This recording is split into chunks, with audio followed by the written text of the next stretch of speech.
ناظرین، بریک سے پہلے ہم بات کر رہے تھے افغانستان میں موجود دہشت گرد تنظیموں پر. ایک چھوٹی سی اپڈیٹ ہم شیئر کرتے جائیں، پھر اگلے ٹاپک پر بات کریں گے.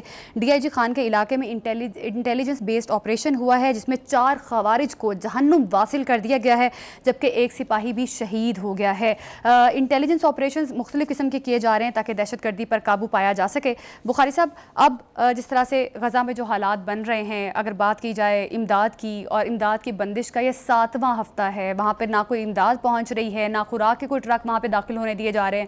تو اسرائیل کی جانب سے جو جارحیت ہے وہ دن بدن بڑھتی جا رہی ہے، اور آج بھی غزہ میں اسرائیلی بمباری سے 21 فلسطینی شہید ہو گئے ہیں. صورتحال تو وہ بہت خطرناک ہے، اس میں تو کوئی دو رائے نہیں ہے. لیکن میں حماس کی لیڈرشپ کے جذبے کو پھر سلام کرنا چاہوں گا، جنہوں نے کہا ہے کہ اگر آپ یہ چاہتے ہیں کہ ہم ہتھیار پھینک دیتے ہوئے تو آپ جائیں بھول.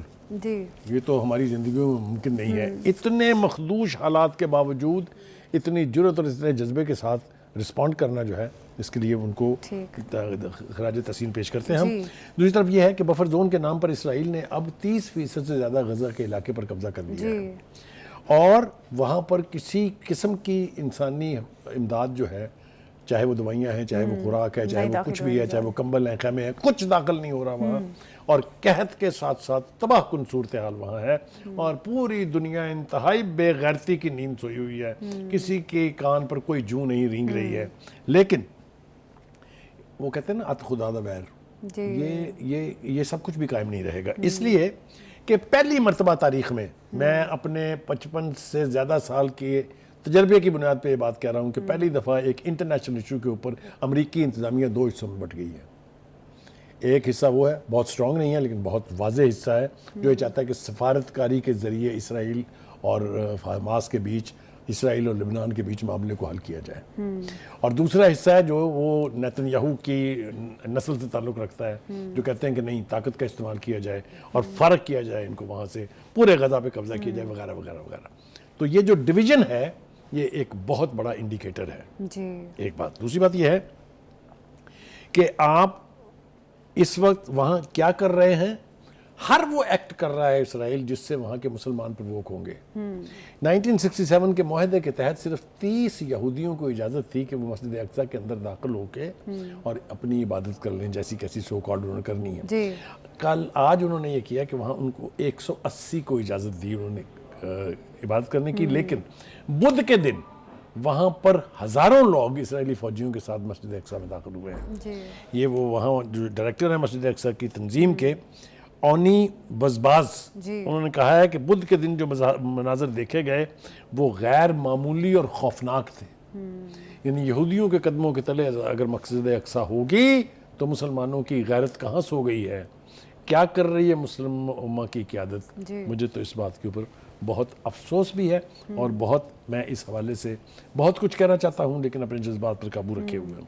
ٹھیک ہے جی بخاری صاحب، اب ساری ہر چیز تو معاہدے سے کنیکٹڈ ہے. اب یہ بھی کہا جا رہا ہے اسرائیل کی جانب سے کہ کوئی معاہدہ بھی ہوا تو اب شام اور لبنان کی طرز پر اسرائیلی فوجی غزہ میں موجود رہیں گے، جبکہ حماس یہ موقف اختیار کر رہا ہے کہ ہمارے ہتھیار ڈالنے پر کوئی مذاکرات نہیں ہوں گے. نہیں تو میں نے آپ کو شروع میں بتا دیا کہ یہ تو طے ہو گیا کہ وہ ہتھیار نہیں ڈالیں گے، زندگیاں اپنی جو ہے وہ شہید کروا لیں گے اپنے آپ کو، لیکن کمپرومائز نہیں کریں گے. ایک بات.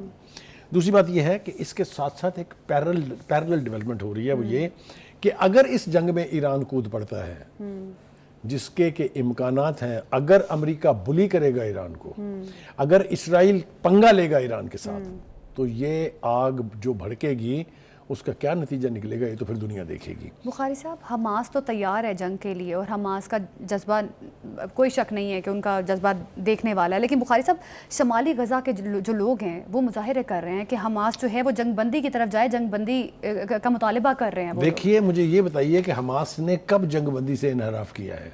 انحراف تو ہر بار اسرائیل کر رہا ہے. کیے ہوئے معاہدے، جس معاہدے پر جنگ بندی ہوئی تھی اس پر قائم ہے اسرائیل. اس کا تو دوسرا فیز شروع ہونا تھا، اس نے تو پہلے فیز کو ہی نہیں امپلیمنٹ ہونے دیا. تو ریزسٹنس جو ہے جنگ بندی کی وہ اسرائیل کر رہا ہے، حماس نہیں کر رہی. لیکن شمالی غزہ کے لوگ تو بے حسی کا الزام لگا رہے ہیں حماس پہ. دیکھیے، وہ ویسٹرن، ہمارے پاس سورس کیا ہے وہاں سے خبروں کا، western media, writer and AFP. آپ کا خیال ہے کہ وہاں سے آپ کو حماس کے حق میں خبریں ملیں گی؟ وہ ڈیجیکٹ کرنے کے لیے، وہ مایوس کرنے کے لیے، وہ مایوسی پھیلانے کے لیے اس قسم کا فی الحال پروپیگنڈا یہ کرتے اپڈیٹ آ رہی ہے کہ مظاہرین کہہ رہے ہیں کہ وہ جنگ کے نتیجے میں مسلسل قحط اور موت کو مزید برداشت نہیں کر سکتے. بخاری صاحب ایران کے حوالے سے بھی تھوڑی سی بات کرتے جائیں کیونکہ ٹائم تھوڑا ہمارے پاس کم ہے. ایران اور امریکہ کے مذاکرات جو ہیں وہ 12 اپریل کو عمان کے دارالحکومت مسقط میں ہوئے. ایرانی وفد کی قیادت وزیر خارجہ عباس عراقچی نے کی جبکہ امریکی وفد کی سربراہی ٹرمپ خصوصی ایلچی کی طرف سے کی گئی. بخاری صاحب اس حوالے سے بھی تھوڑا سا آپ کامنٹ کر دیں. جی اس کے بعد دوسرا راؤنڈ جو ہے وہ ہفتے کے دن روم میں ہونے والا ہے, جی. اٹلی کا جو دارالخلافہ ہے, اور اس کے لیے بھی ایران نے واضح طور پہ کہہ دیا دیر will be know pre conditions.